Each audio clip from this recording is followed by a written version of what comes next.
Oh, you and they're. Hey everyone, we're just gonna wait a couple of minutes as folks are signing on and then we'll get started.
Okay.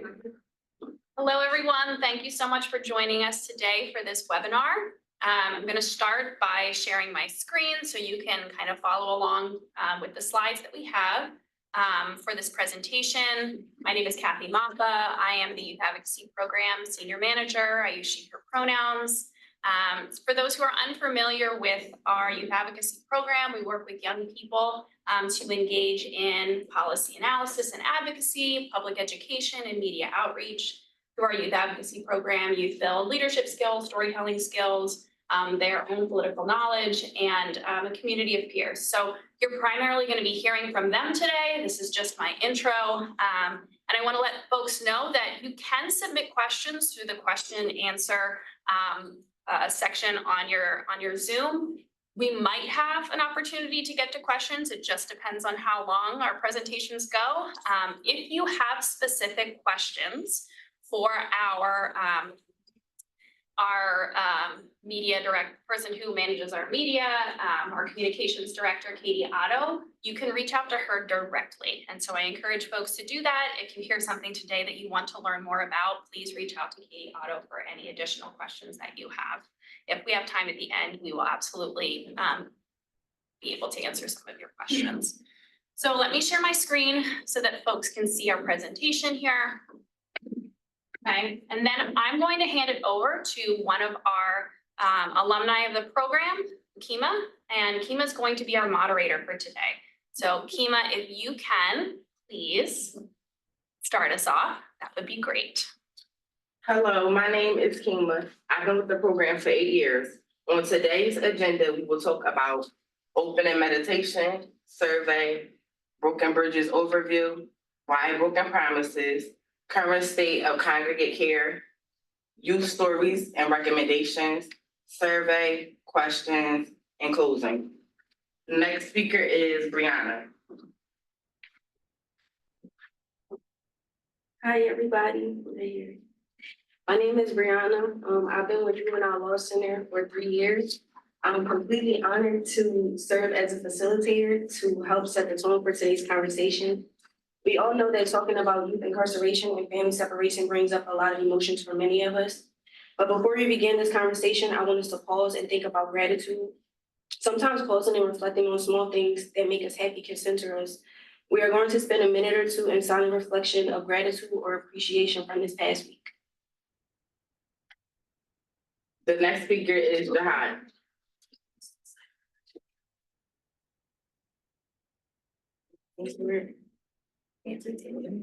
Okay. Yeah, no, not yet. Go ahead. Go ahead.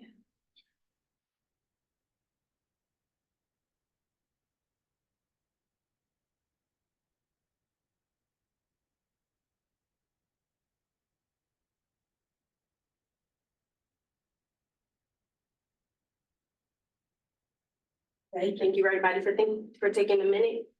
For example, myself, I'm grateful for my health, my family, and my resilience. If you guys need to take water or you need a break, you're welcome to. And if you need to give yourself a few minutes to think of one way that you would take care of yourself during this conversation. Thank you. The next speaker is Jahan. Hello, my name is Jahai, aka I'm a Stoneleaf Fellow for Police and Youth and Families. And today we'll be conducting surveys based on yes and no. Please participate. If not, your thoughts will still be included. Are you in a role where you're professionally responsible for the safety of a child in congregated care? Congregated care. Congregate. I'm good. Yes or no? I'm sorry, distractions from my left. But please answer the surveys and please participate. If not, again, your thoughts will still be thought and included.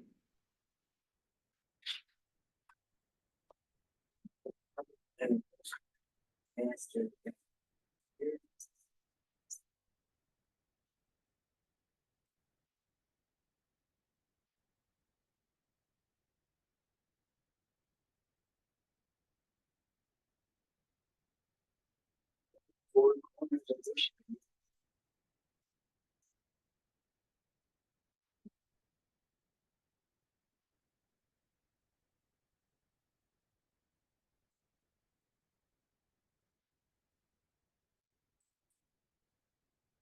23. So based on our answers, 23% said no, 75% said yes. Based on that data, we all know how hard it is for a youth to fight when they body self in a legal or child welfare system. The next speaker is Bree.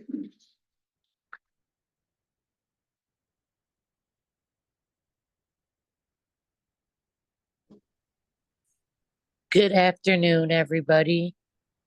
Hello, my name is Bree Hood. My pronouns are she, they. I'm 27 years old and I have been a part of Juvenile Law Center for 8 years. I'm a Stoneleaf Youth Advocacy Fellow for the Youth Safely Home team. I'm going to be talking about our first publication, Broken Bridges, which was published in 2018. Broken Bridges was our first publication that we shared with the world in 2018. We decided to come up with it as a project because we wanted people to know the things that happens in the system and we wanted our stories to be heard. We used to come together and sit down and talk about what are we going to put in the book, what topics would we like people to know,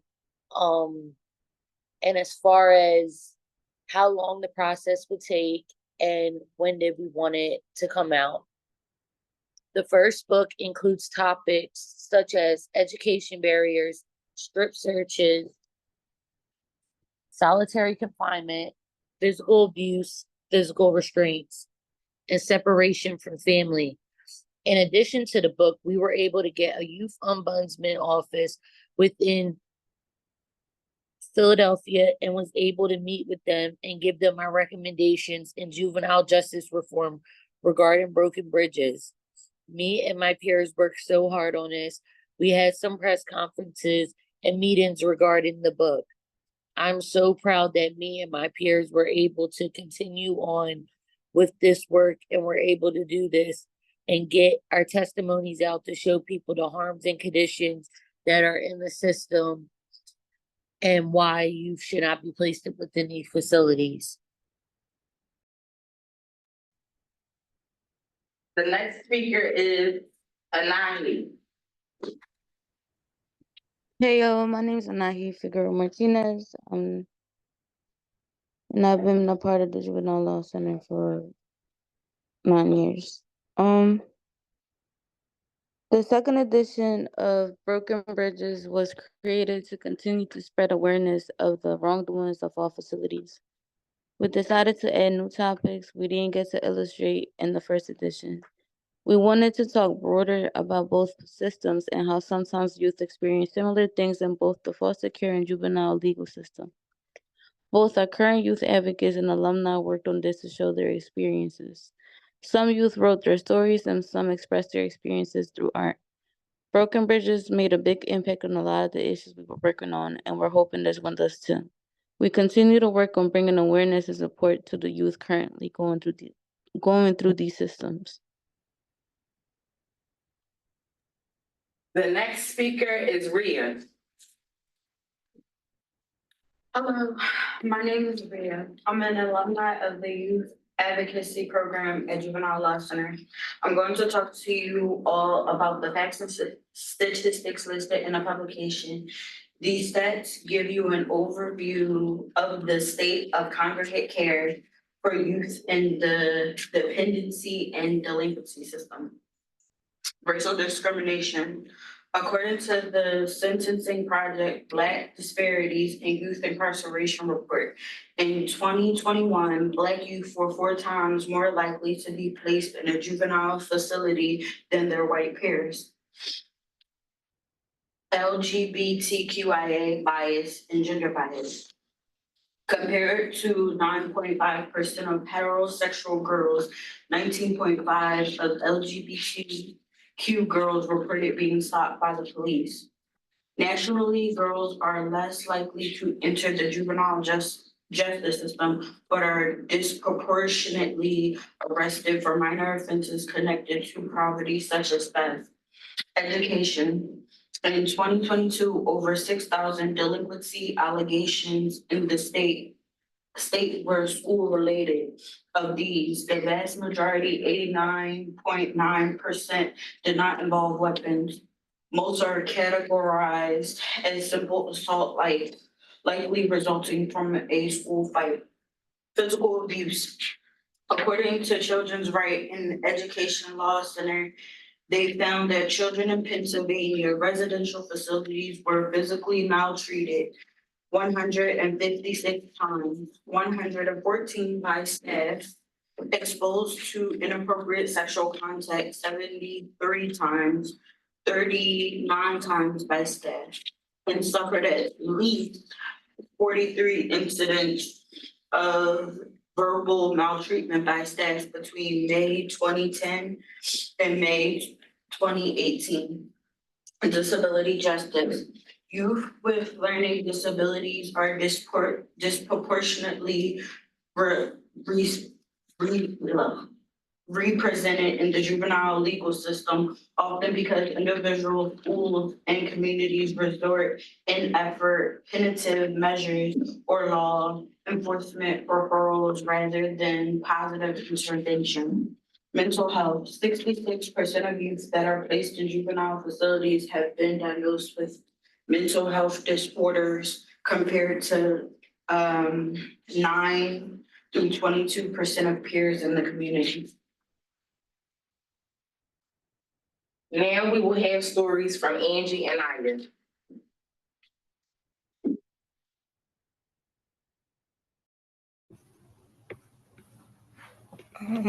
Hi, my name is Angela. I go by she, her, and I'm with the Juvenile Law Center. Back when I wrote my experiences for Broken Bridges, I was only 2 years in with the Juvenile Law Center. I've now been with them for 7 years. In the publication, I mentioned how I was involved in many activities such as track and field, field hockey, and a couple other things before I entered placement. And would really have to like to get back to doing some of them, but that actually wasn't the case. Something that stood out to me while rereading my experiences was watching other youth get restrained. Kids didn't even have to get physical to be restrained. They simply had to be moving in a certain way for the staff to consider them a threat. I felt very isolated when I stayed in placement. I wasn't able to talk to the other youth, or it was considered AWOL. AWOL means that you're trying to escape, and for those who don't know.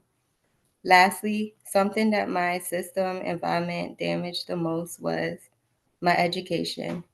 I went from attending normal school to attending a placement school with worksheets and receiving credits that don't count towards my graduation.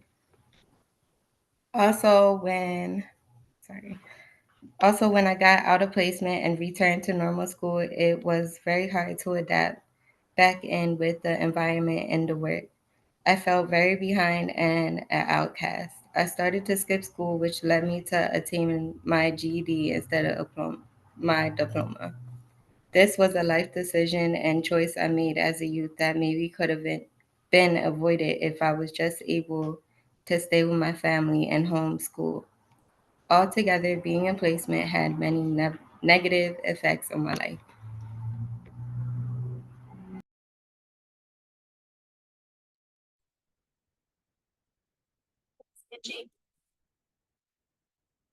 Hi everyone, my name is Anaya, but everybody calls me Naya. I am 19 years old. I am a single mother of one beautiful little girl. I like to play basketball, make music, and spend time with my daughter. In the future, I hope to become a professional business owner and music producer to continue on with my uncle's journey. I am a high school graduate. I am a high school graduate and I am going to college to pursue my dreams of becoming a lawyer. Today, I am going to talk to you about some of my experience in group homes and foster homes. Having a different sexuality than the people around me while in the system was kind of a challenge because there were people who supported me, then there were people who didn't support me or thought it was a phase that or thought it was just a phase that I was going through, such as staff in the group and my foster parents. While dealing with While dealing with that challenge, I met people who were going through the same thing I was. And I didn't have to feel alone anymore because I always had them to talk to whenever I needed to. My education was extremely important to me while I was in the system. I moved around a lot in the system from group homes to foster homes and living with family workmanship. I lived in a group home during COVID, so I had to attend school virtually. When I attend, when I had to do my own work virtually during the pandemic, I was in my room alone. I was not allowed to leave. When I was in the group home during COVID, I was doing work on my grade level. While I was in another group home, I was able to go to the neighborhood school. It was like an escape from the group. I felt like a prisoner there and I didn't feel safe there, so being able to get out for any period of time was great. My mental health also played a big role while I was in the system because I went through stuff that I feel like no one should ever have to deal with because we,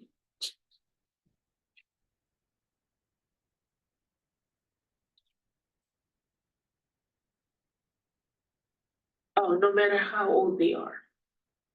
I experienced depression and anxiety, and I also struggled with ADHD. I experienced some anxiety and depression before in life, but it got much worse. It was worse to the point I had to intentionally 201 myself, but that didn't help. it only made things worse, so I was 302. Only after I left care, I received the therapeutic services that I needed and had been asking. The next speaker is Quilla. All right, hello, my name is Willa. I'm a youth advocacy fellow, and I'm gonna talk about our policy recommendation. First, I will read our general recommendations, and then I will go more in detail about the recommendations as they connect to the issues in the publication. So first, our recommendations for all youth is keep youth at home and with their communities, ensure a continuum of care with sufficient resources for home communities, create restorative approaches to address harm and promote healing, ensure that systems and adults responsible for care do not discriminate based on race and other identities. For youth removed from their families and communities, our recommendations are require safe placements that treat children as children and allow youth a safe way to voice concerns. Our policy recommendations for equitable treatment is establishing protections for youth with different identities, expanding diversity and inclusion that reflects the communities they serve.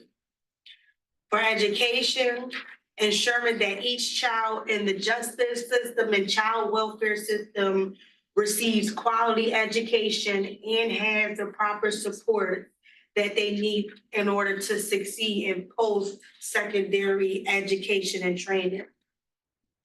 For sexual and physical abuse in and out of home placements, requiring working cameras in congregate care settings with multiple angle views and with audio recordings, and ensuring that children are being supervised by staff that are the same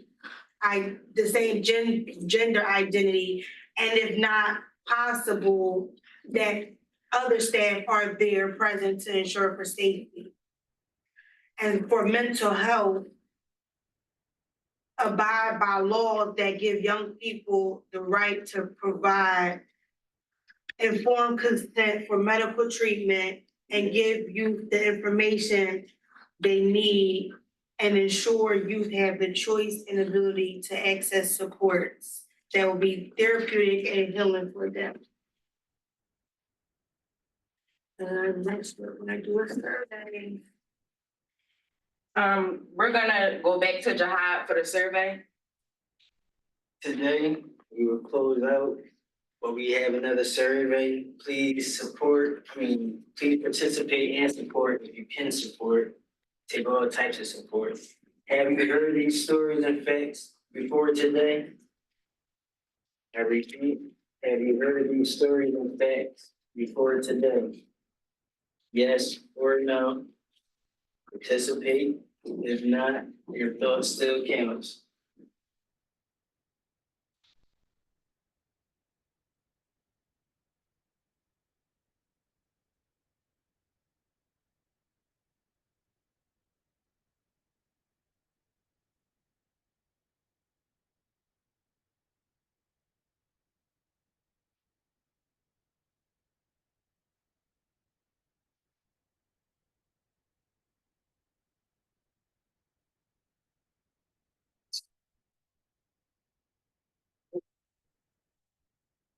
Okay, so as we can see, half and half, 50% said yes, 50% said no.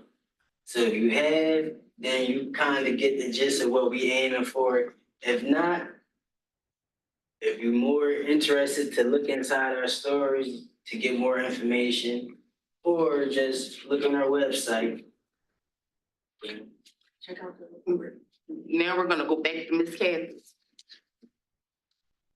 So if you have not had a chance to put in a question for the question and answer section, you can do that now. We're gonna give folks like a minute or two. If you have questions, submit. Can't guarantee that we can answer all questions or get to all questions, but we want to give you all an opportunity to ask some follow-up questions. If you have questions about the publication, if you've read it already and have more specific questions about what was shared in the publication, even if it wasn't shared today, you can also submit those questions as well. So we'll give folks another minute or two to submit any questions that you might have. If there's something that you want to ask one of our program members about, you can. Just know that it is absolutely up to them whether or not they want to answer a question specifically about their story.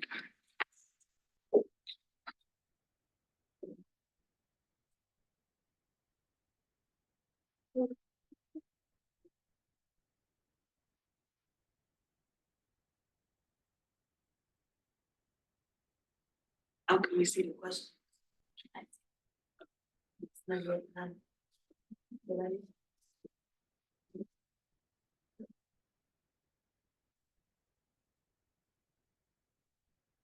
not sure where to find the question and answer button on Zoom, it should be at the bottom of your screen. People can't come up, dude.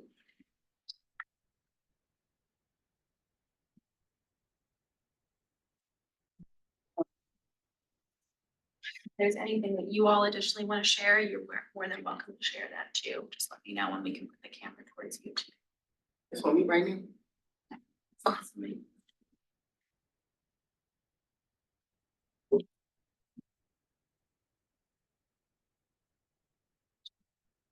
Give folks one more minute in case you have some questions that you want to add for our group here. Even if it's comments too, you're welcome to share those. We are very happy to answer questions. That's Quilla saying that she's very happy to answer questions. We'll send them right to Quilla.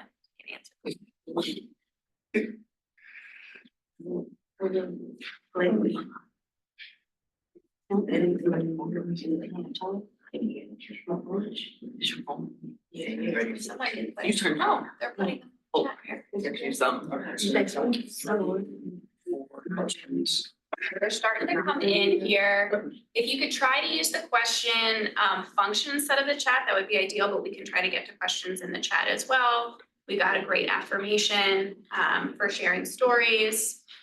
There's a couple here. What I'm gonna do first is check the question and answer feature on Zoom, and then I will try to get to some in the chat as well.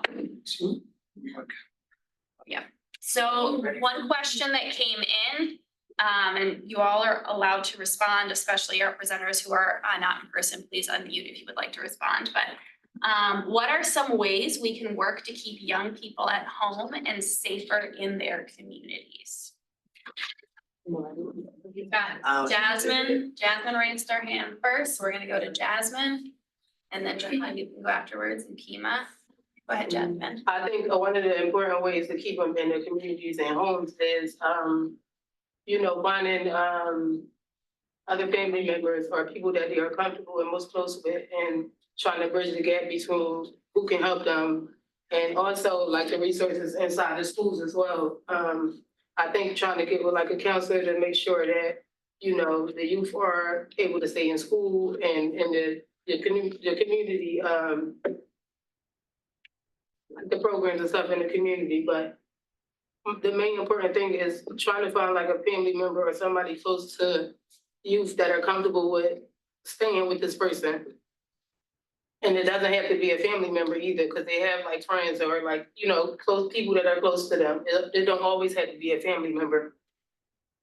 Thanks, Jasmine. Jahan, did you want to go? Yes, I will answer. You have to meet them where they at and do what they like to do. Don't try to force your likings or other likings on them, cause that's not what they like. So meet them where they at and do what they like to do, or just try to enjoy what they like to do just to get that connection and bonding experience. Thanks, Jahan. So what I'm hearing from both Jahan and Jasmine is really investing in community-based supports and wraparound support, even if it's like an unconventional way to think about what type of needs that a youth might have, which leads me to Jihad's response around meeting a young person where they are. Often our instinct is to decide what we think is best for a young person, but a lot of the times they know what they need. And so having a conversation about what is it that they want, what they need, will have a much higher success rate. I just want to make sure Angie and I here, Bree, wanted to answer that question at all. I just want to make sure you have the space if you want to.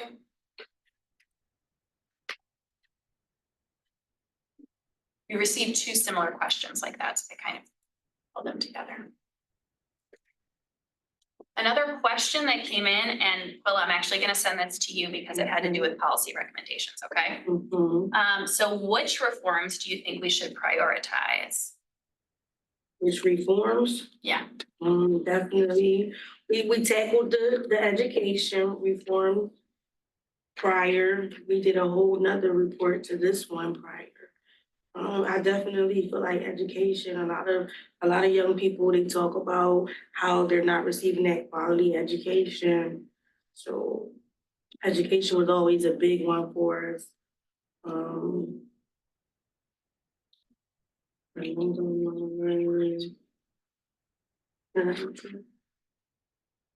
Thanks, Willa. Does anybody else have any other reforms they would want to prioritize? What about them? Are they good? Are they bad? Fines and fees is bad if you can't pay for them. As far as parent or guardian. If you, as far as just eliminate fines and fees, if you're in a position or you know somebody that can get to that point, help us out and help us eliminate that. Young person can't even get a job. What makes you think he can pay them fines? If he can't pay the fines, that's where a whole bunch of list of problems come in. So just by eliminating the fines and fees will save a whole lot of trouble. And that ties into the equitable treatment, okay? Go on, We don't- let's bring it. Can you say it louder early? And that also ties into our equitable treatment policy recommendation, where we're trying to establish these protections for our Black and brown young people, with just a whole diversity of,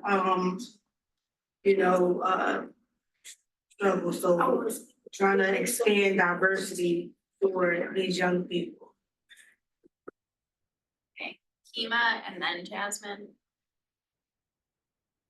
I just wanted to say real quick, mental health is just as important because people like go through traumatizing ordeals and stuff while they in placements or foster homes. So like basically getting a child in therapy or something or some type of group can get them to open up about stuff so they're not like a ticking time bomb. That's it. Hey, Jazz.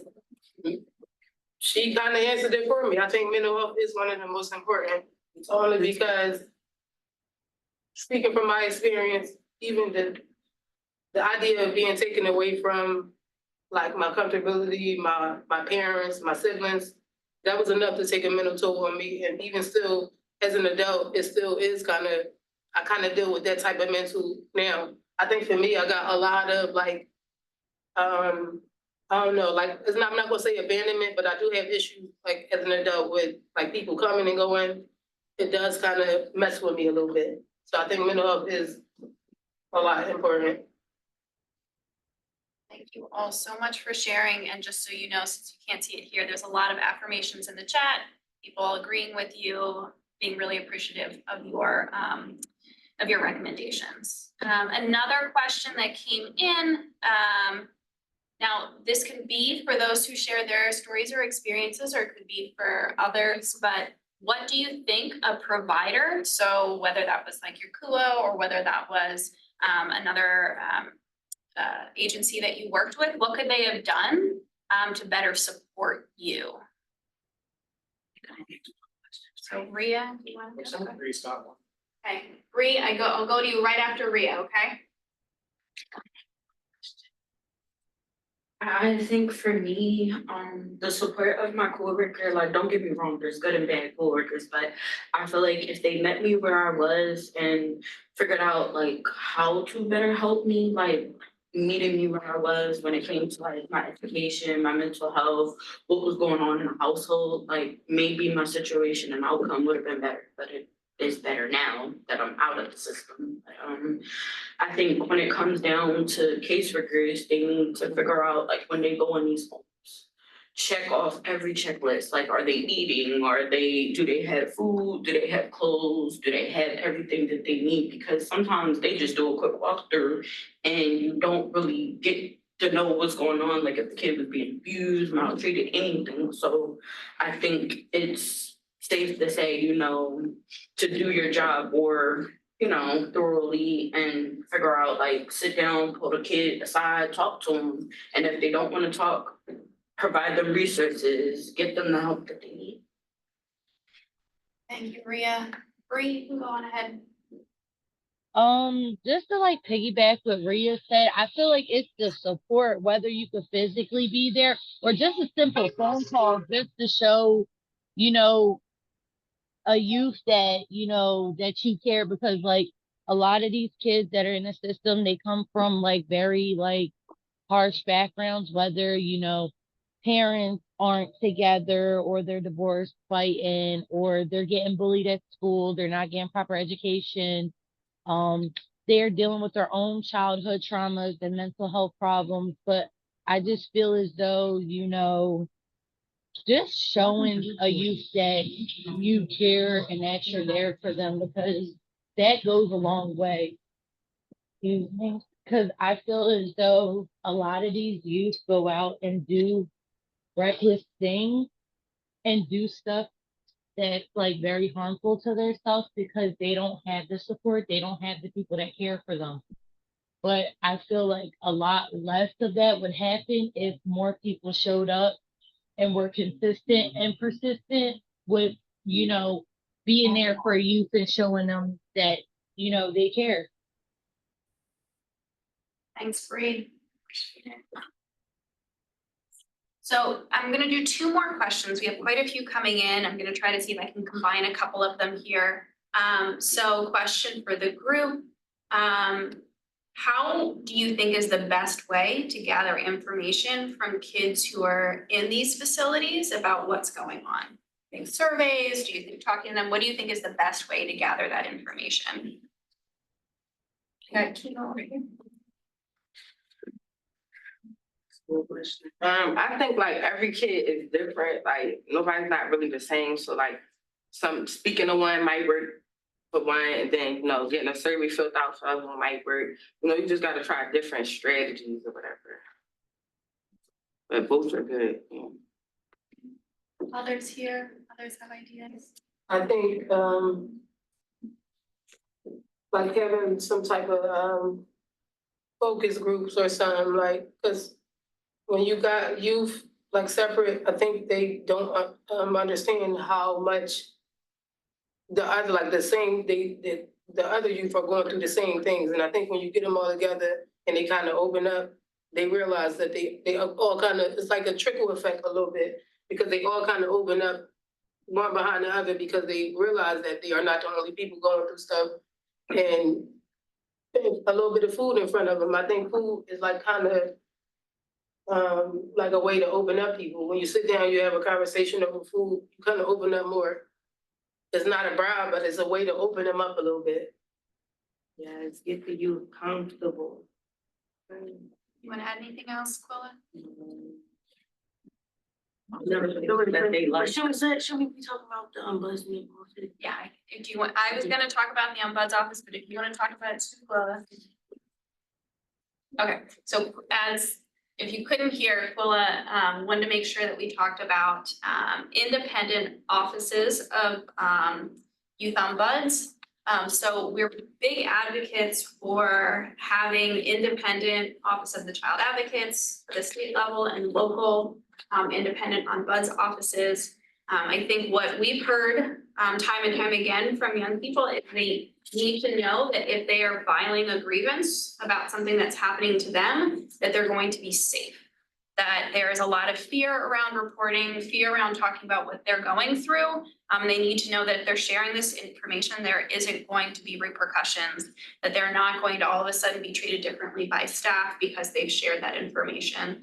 So the more that we're, if you're local in Philadelphia, we do have a local Office of the Youth Ombuds person, but really advocating for them at the local level and also at the statewide level, so that there is a overview of how the state is offering their care to children. Okay, so we're gonna do one more question here. Just making sure there aren't any other hands from folks. So what specifically do you all think that schools and communities can do to better support children who might be struggling with the trauma associated with system involvement? We've got Rhea right away here. Rhea's gonna give us all the answers.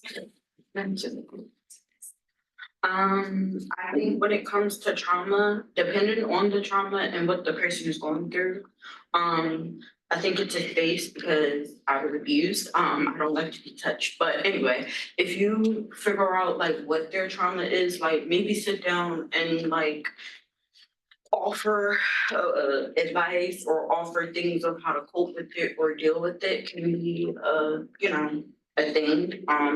Maybe offering like space if they want to talk about it, or if not, just tell them, hey, look, I'm here to listen. If you need me, I'm here. Just showing up in general, because trauma, I'm gonna tell you, there's a lot of things that people don't know about themselves. And as youth, sometimes when we get older, we try to figure things out about our trauma, but sometimes it is good to have people that can be in our corner to support us and talk through it with us. So I think talking and just showing up, whether it be like you take them out to like get some food or take them to the park or wherever they feel comfortable in a space where they feel like they can speak to you, or, maybe a call or a text or anything. Great, yeah, thank you for sharing that. Others want to go? How can schools and communities support young people who have had trauma associated with their system involvement? If you don't have an answer. Just do something they like to do. There's too many things being forced out here. There's too many fake things being said. You got to be real, and you have to be direct with whoever you want to support with. You can't be half, watch your mouth, can't curse, but you can't give half energy to somebody. Again, give full energy to this one thing.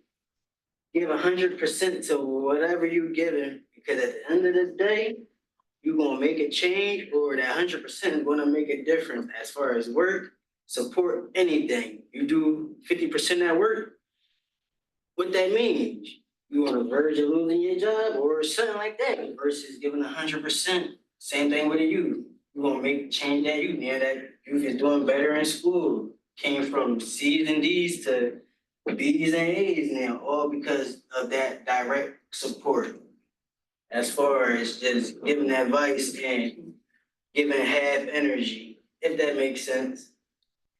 Okay, go ahead, and after Jasmine goes, Anahi's having some issues with her Wi-Fi, so she's texting me a response that I can share with folks too. I just had something small to say, but I just think that like building communities inside these schools and like these outside of the other places, and like Rhea said, it's not about like being listening here, providing, just even offering a space if they don't want it. Like at least they know they'll have somewhere that they can when they blow up, or if they feeling like they need to communicate or express how they feel. I think it's all about just building a circle, and it doesn't have to be like something where it's like a special privilege and like in like a school or something, but just some time to take them away from the stuff that they are going through. Because I think it's tougher when you're in school and you're in these places and you're going through like mental health, or just being in like a foster home or a placement. It's tougher going to school with all of this. And Anahi wanted to share that folks should be using trauma-informed approaches when they're working with young people. that giving you time to open up, acknowledging what their backgrounds might be, and then kind of shaping how you continue to do your work with them based off of their needs.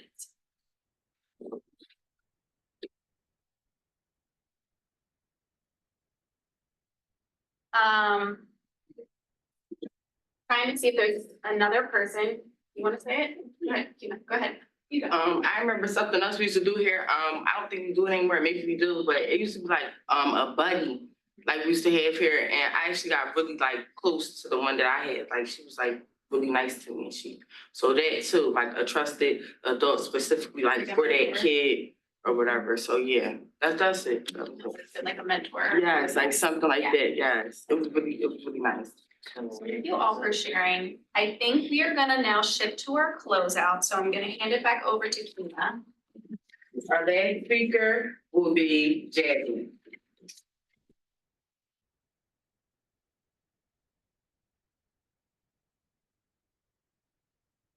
All right, so my name is Jasmine. I know I've been speaking and I didn't even get to introduce myself, but I am also a youth benefit alumni. I've been with the program for some time now. We are going to close out right now. At this time, we all would like to thank everybody who took the time out to be here with us. I especially want to thank everybody, all my youth advocates and alum that were brave enough to share their stories about their personal experiences in the system.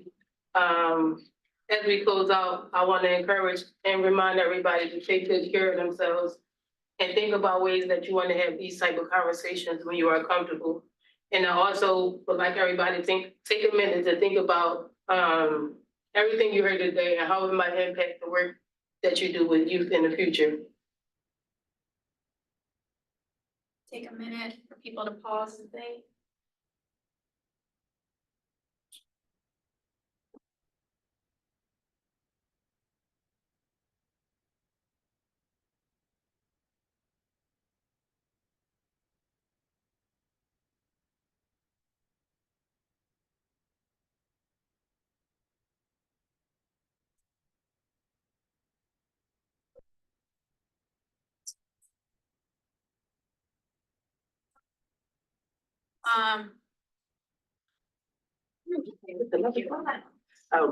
Thank you so much, everyone, for attending.